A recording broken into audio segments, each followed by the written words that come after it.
Hola, ¿qué tal? Soy el doctor San Agustín y en este vídeo quería hablar sobre el sistema linfático. Es muy importante porque hay diversas patologías que pueden actuar sobre él y bueno, es un sistema que está íntimamente relacionado con el aparato circulatorio, porque la primera función que tiene es recoger el exceso de líquido intersticial y renovarlo a través de los vasos linfáticos, lo devuelve hacia el aparato circulatorio, concretamente a través del sistema venoso. Otra función es una función de filtro, defensiva, es una función inmune, que es muy importante y que también explicaré en este vídeo. Y por último, tiene una función de transporte de sustancias como proteínas o también como lípidos, que son sustancias que a lo mejor tienen un tamaño demasiado grande para entrar directamente en el aparato circulatorio a través de los capilares sanguíneos, pero sí que pueden entrar a través de los capilares linfáticos al sistema linfático y a través de este llegar al aparato circulatorio. Entonces, ¿cómo se desarrollan estas tres funciones del sistema linfático? En primer lugar, explicaré la función circulatoria del sistema linfático, que consiste en llevar el líquido que rodea las células, el líquido intersticial o intercelular, hacia el sistema cardiovascular o circulatorio, que es lo que habíamos comentado antes. Esta función la desempeña a través de un sistema de conductos que se llaman vasos linfáticos. El líquido intersticial, que circula a través de los vasos linfáticos, se llama linfa, pero la composición de ambos es prácticamente la misma, aunque la linfa tiene más linfocitos y otros glóbulos blancos. Entonces, ¿de dónde procede el líquido intersticial? Pues el origen del líquido intersticial es la sangre del sistema circulatorio. El sistema linfático está íntimamente relacionado con el sistema circulatorio porque funciona, digamos que en paralelo con este. Incluso podríamos decir que el sistema linfático forma parte del sistema circulatorio. Te puedes fijar en estas dos ilustraciones y verás que los dos sistemas se podrían superponer. Entonces, para explicar este tema es importante repasar la estructura básica y la función del sistema circulatorio o aparato cardiovascular, y nos vamos a basar en este esquema, que es muy sencillo, en el que lo represento. En primer lugar tenemos el corazón y en segundo lugar los vasos sanguíneos. El corazón tiene como función bombear la sangre a través de los vasos sanguíneos de todo el cuerpo para distribuirlo por todo el organismo, y los vasos sanguíneos constan de arterias, capilares y venas. Las arterias lo que hacen es llevar la sangre del corazón hacia los tejidos para que llegue oxígeno y nutrientes, la glucosa, por ejemplo, a todas las células. La aorta, recordemos, es la arteria más grande que sale del ventrículo izquierdo del corazón, y después estas arterias se van a ir dividiendo en arteriolas cada vez más pequeñas hasta formar los capilares, que son una maraña o red de conductos muy pequeños que se extienden por todo el cuerpo y que a nivel de estos capilares se produce el intercambio propiamente dicho de sustancias. Esto se facilita porque son muy pequeños, entonces es más fácil que haya un intercambio, hay un paso de sustancias de dentro del capilar hacia afuera, y también por la gran superficie que ocupa toda esta maraña o red capilar en todo el cuerpo. Entonces, de estos capilares salen los nutrientes y el oxígeno, y entran productos de desecho y CO2 de las células que serán eliminados. Esto así en términos generales. Las venas, en cambio, se forman porque los capilares se irán reuniendo, se irán fusionando en vénulas cada vez más grandes hasta que formen las venas propiamente dichas, y al final estas venas más grandes acabarán en la vena cava superior e inferior, que desembocarán en la aurícula derecha. Entonces, en resumen, podemos decir que la estructura del sistema circulatorio cardiovascular consiste en un corazón que bombea sangre hacia las arterias, la red de capilares y a las venas para que al final vuelva toda esa sangre al corazón. Y la función principal, el objetivo, es que haya intercambio de gases y de nutrientes. Entonces, ¿cómo se produce el líquido intersticial? Pues bueno, la presión que genera el corazón al impulsar la sangre a todo el sistema circulatorio hace que aumente, que haya una presión hidrostática que llega a estos conductos más finos o capilares, y entonces la sangre, digamos, que se exprime y se filtra líquido hacia afuera, es decir, hacia el espacio intercelular. Este proceso de filtrado se produce porque entre las células que forman la pared de los capilares hay espacios que actúan como poros y que permiten el paso de líquido. La sangre está compuesta por agua, células, proteínas y otras sustancias, pero no todo tiene capacidad para pasar por esos espacios. Lo que pasa es el agua, algunas proteínas y sustancias de menor tamaño. O sea, es lo que estaba comentando, que esto se debe a la presión hidrostática que hay en el interior del capilar. Hay moléculas, por ejemplo, como la de oxígeno, que pueden pasar directamente porque no necesitan estos huecos. En fin, esto es un proceso complejo. Entonces, como iba diciendo, este fluido que sale debido a la presión hidrostática no contiene glóbulos rojos ni proteínas de gran tamaño, es decir, no es sangre, y será lo que llamamos líquido intersticial. Es un filtrado del plasma sanguíneo, o sea, entre el plasma sanguíneo. El plasma sanguíneo lo que es la sangre si eliminamos todas las células. Entonces, el líquido intersticial pues sería muy similar, lo que pasa que contendría menos proteínas porque no pueden pasar todas a través de los espacios entre las células endoteliales. Entonces, conforme va pasando la sangre por el capilar, esa presión hidrostática va disminuyendo y también aumenta la presión osmótica, porque va aumentando la concentración de sustancias en el capilar. Y esto hace que parte del líquido que hay en el espacio intersticial vuelva a la sangre posteriormente, en la parte final de los capilares.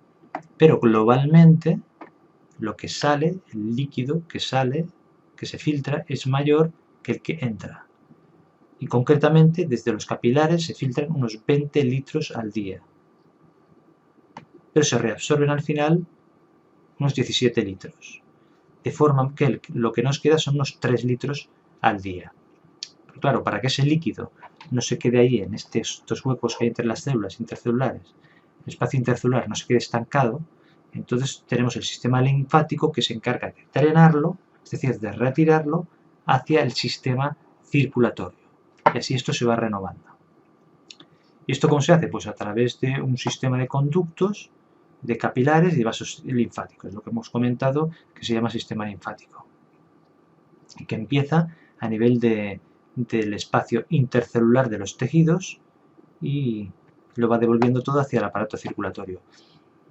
Hay capilares sanguíneos casi en todo el cuerpo, entonces necesitaremos también en casi todo el cuerpo capilares linfáticos y vasos linfáticos que aparecen a nivel intercelular en forma de dedo de guante y que recibirán el exceso de líquido intersticial, que le llamaremos linfa, al entrar dentro del capilar linfático a través de sus poros y así volverá, como hemos dicho, al aparato circulatorio. La distribución estructural de los vasos linfáticos es parecida a la de los vasos sanguíneos, empiezan siendo de pequeño tamaño y entonces va pasando como pasa con las venas, que se van juntando progresivamente, linfáticos más grandes, hasta que desembocan en el aparato circulatorio. Luego lo comentamos con un poquito más de detalle. ¿Qué es la linfa? La linfa es el líquido transparente que circula por el sistema linfático, que ya hemos explicado, que proviene del plasma sanguíneo, que se exprime a través y filtra a través de los capilares sanguíneos por la presión hidrostática del sistema circulatorio que ejerce el corazón en su función de bomba impelente. Entonces, este fluido es en realidad el líquido intersticial extracelular que luego entrará en los capilares linfáticos y en ese momento lo llamamos linfa. La composición es la misma prácticamente, más bien es una distinción semántica por la localización, pero en sentido estricto pues tendría una mayor cantidad de glóbulos blancos, concretamente linfocitos, la linfa, que lo que es el líquido intersticial propiamente dicho. Este líquido, tanto el intersticial como el linfático, no tiene hematíes y tiene menos proteínas que la sangre. Está bastante diluido. Más o menos tiene la mitad o un tercio de proteínas respecto a la sangre. Y las proteínas más pequeñas son las que pasan con más facilidad. O sea, por eso así se entiende que más o menos la proporción de albúmina, que es una proteína más pequeña, respecto a las inmunoglobulinas, que son más grandes, esa proporción es mayor en la linfa que en la sangre, aunque en números absolutos en la linfa hay menos proteínas y por consiguiente hay también menos albúmina que en la sangre. Aunque habría que matizar la linfa no tiene la misma composición en todas las zonas del cuerpo. Por ejemplo, a nivel del hígado tiene más proteínas y en los linfáticos del intestino, que se llaman quilíferos, tienen más lípidos o kilomecrones, ¿no? Al final todo acaba en el sistema circulatorio, en la sangre. Anatomía del sistema linfático. ¿Cuál es la estructura anatómica? Ya sabemos, por lo que hemos explicado, que no es un sistema cerrado, como el circulatorio, que está compuesto por linfa, por vasos linfáticos, y además tiene unas estructuras que se llaman ganglios linfáticos o nódulos linfáticos. Podemos añadir también los órganos linfáticos, que serían el bazo y el timo, y los tejidos linfáticos, como las amígdalas, las placas de Peyer y la médula ósea. Aquí en este vídeo nos vamos a centrar en la linfa, vasos linfáticos y ganglios linfáticos. Entonces, los vasos linfáticos ya los hemos comentado antes, y podríamos distinguir un subtipo que son los capilares linfáticos, que son unos conductos muy pequeños que penetran casi en todos los tejidos del cuerpo, no en todos, y a partir de ellos, desde ellos se empieza a recoger la linfa, ¿no? Tienen esta forma de dedo de guante, a través de sus poros, digamos, empieza a entrar el líquido intersticial y la linfa, propiamente dicha. Entonces, los vasos linfáticos, propiamente dichos, son unos conductos parecidos a las venas, un poco más grandes, y resultan de la confluencia de los capilares linfáticos. Al final estos se van uniendo entre sí también en vasos más grandes y llegarán al sistema circulatorio. En cambio, los ganglios linfáticos o nódulos linfáticos son más bien unos agrandamientos que se van encontrando de forma intermitente a lo largo de los vasos linfáticos y tienen células defensivas que son importantes en la defensa, en el sistema inmune, la respuesta inmune del organismo. Son los linfocitos B y T, que son un tipo de glóbulos blancos. Tienen una función de filtro defensivo que más adelante comentaré. Los ganglios linfáticos son pequeños de tamaño, miden de 1 a 25 milímetros y hay unos 600-700 en todo el cuerpo y suelen estar, muchos están cerca de la piel y a veces de la exploración física los puedes palpar. Suelen localizarse alrededor de los vasos linfáticos más grandes, los cuales resultan de la unión de varios vasos más pequeños, y si nos fijamos en la ilustración podemos ver las diferentes zonas en las que se acumulan, a nivel de ingle, por ejemplo, o a nivel de axilas, a nivel cervical, en diferentes zonas. Estos vasos linfáticos se irán uniendo, como he dicho antes, en vasos cada vez mayores, como por ejemplo son los vasos colectores, luego estos se unen en los troncos linfáticos y al final los conductos linfáticos. La estructura es parecida a las venas, pero las paredes son más finas y tienen más válvulas internas, cuya función ya comento un poquito más adelante. El destino final de la linfa serán los dos conductos linfáticos más grandes. Está el conducto linfático derecho, que procede del brazo derecho, si la linfa que llega a él viene del brazo derecho y del lado derecho de la cabeza y del tórax, y después el conducto torácico, que es el más grande y que drena la linfa del resto del cuerpo. El primero desemboca en la vena subclavia derecha y el segundo en la subclavia izquierda, y esto lo hace cerca de la unión de las subclavias con las venas yugulares internas respectivas.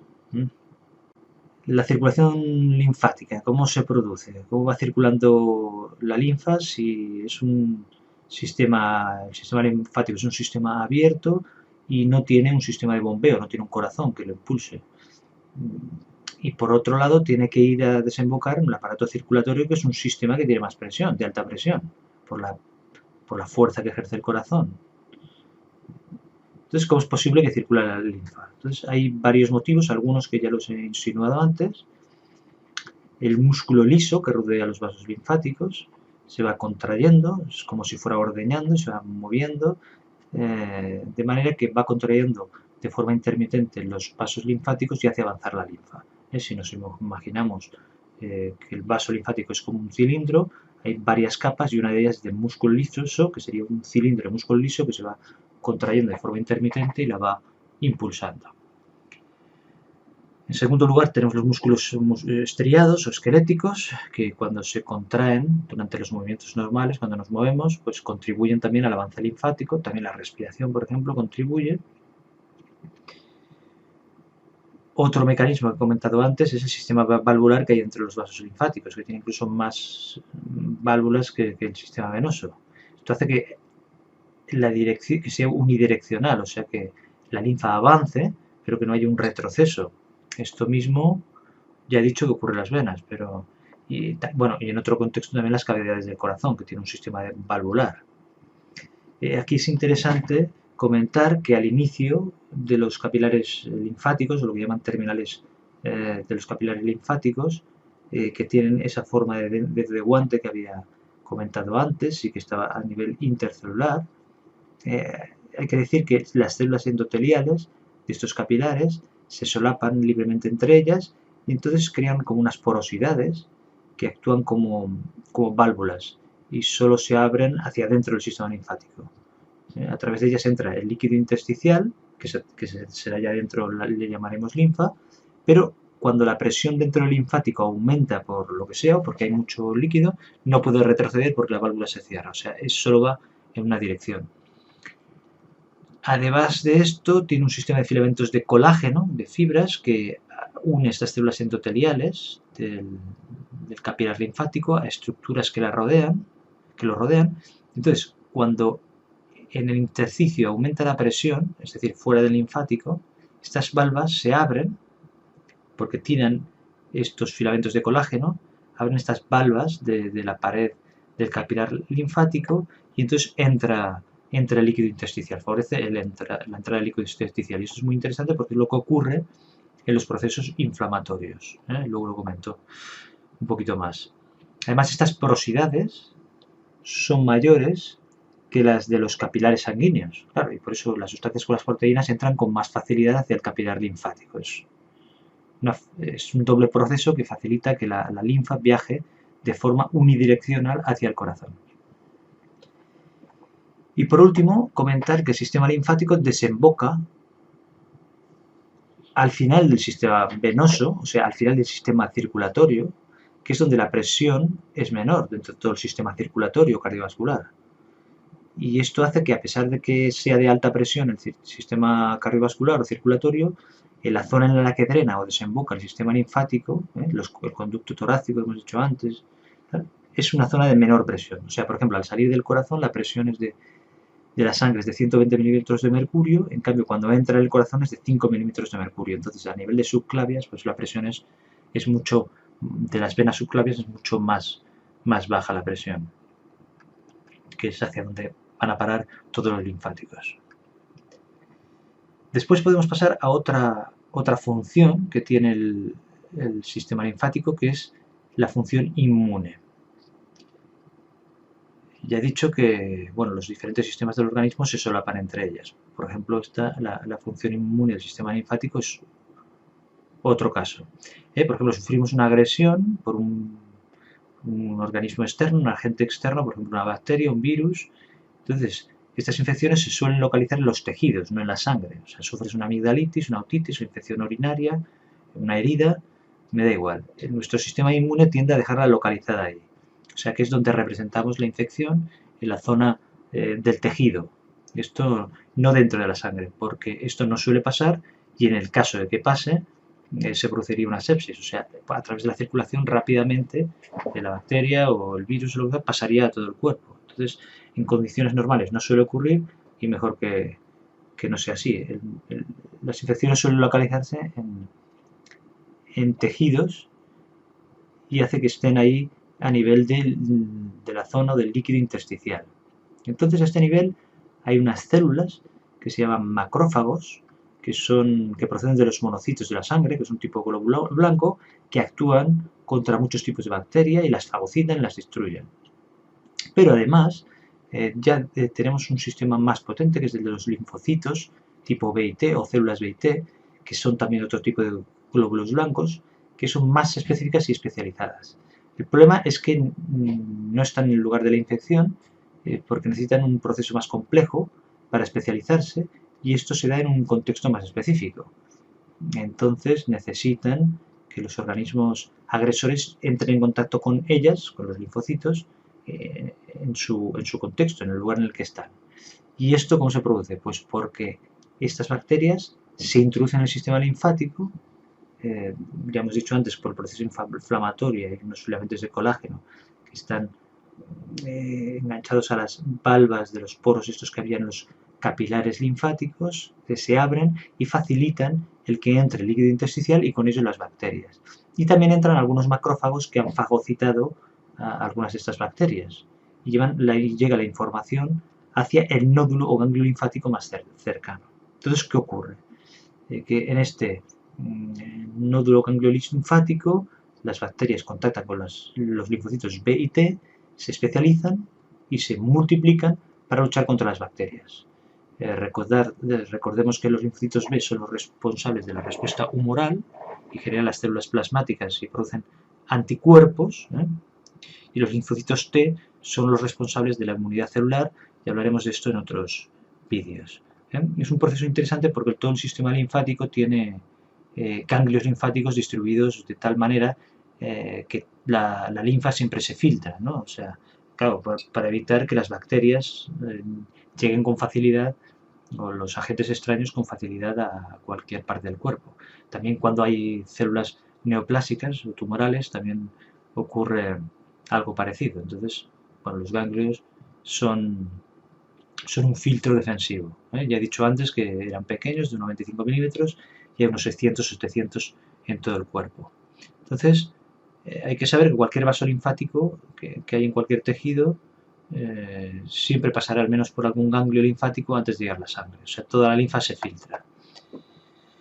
Y por último, la función final, la última función que quiero comentar aquí del sistema linfático es el de transporte de sustancias, porque hay sustancias que a lo mejor tienen que entrar en la circulación, pero no pueden llegar a esta directamente, entonces llegan a través del sistema linfático.